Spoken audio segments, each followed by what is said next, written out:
ప్రకాశం జిల్లా ఒంగోలులో రాజకీయ సెగరాజుకుంది. కూటమి ప్రభుత్వం ప్రకటించిన డిఎస్సి నోటిఫికేషన్పై వైసీపీ తీవ్రస్థాయిలో ధ్వజమెత్తింది. ఇది మెగా డిఎస్సి కాదు, నిరుద్యోగులను వంచే దగా డిఎస్సి అంటూ ఒంగోలు కలెక్టరేట్ వద్ద వైసీపీ శ్రేణులు భారీ నిరసన చేపట్టారు.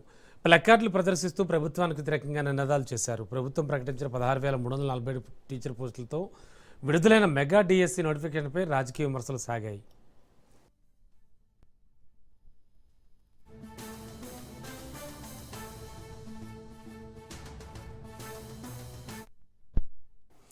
వీటిలో మెజార్టీ పోస్టులు పాత బ్యాక్లాగ్ పోస్టులే అని, ప్రభుత్వం కొత్తగా భర్తీకి ఇచ్చింది కేవలం 8,000 పోస్టులు మాత్రమే అని దర్శి నియోజకవర్గ ఎమ్మెల్యే శివప్రసాద్ రెడ్డి ఆరోపించారు.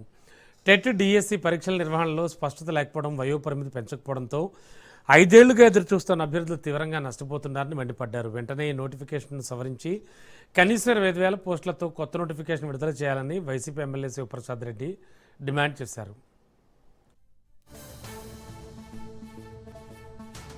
డిఎస్సి మీద అక్రమాల మీద ఈ రోజు నిరసన ర్యాలీ జరిగింది. అయ్యా చంద్రబాబు నాయుడు గారు గాని, లోకేష్ గారు గాని గతంలో ఎన్నో డిఎస్సీలు చూసాము. ఇటువంటి దగా డిఎస్సి గతంలో ఎప్పుడు జరగల. సుమారుగా 16,347 పోస్టుల కోసం 3,36,000 మంది చదువుకొని ఎగ్జామ్ రాస్తే మీరు డిఎస్సి రిజల్ట్స్ ప్రకటించినప్పుడు మెరిట్ లిస్ట్ ప్రకటించకుండా గతంలో ఎప్పుడు లేని విధంగా ఒక ఎగ్జామ్ జరిగితే, ఒక మెరిట్ ఎగ్జామ్ జరిగితే 3,36,000 మంది ఎగ్జామ్ రాస్తే ఎవరెవరికి ఏ ర్యాంక్ రావాలని చెప్పాల్సినది పోయి మీరందరికి మెసేజ్ పంపించి మీకు ఉద్యోగాలు వచ్చినాయి, మీకు ఉద్యోగాలు అని చెప్పేసి మీ మనుషులకి, మీ పార్టీ మనుషులకి, మీ పచ్చ జెండాలు కట్టుకున్న మనుషులకి మాత్రమే ఉద్యోగాలు ఇచ్చుకుంటూ నిజంగా చదువుకొని నిరుద్యోగులుగా ఉండేసి గవర్నమెంట్ ఉద్యోగం రావాలని చెప్పేసి చాలా రోజుల నుంచి కోరికగా చదువుకున్న వాళ్ళందరికీ మీరు పొట్ట కొట్టారు.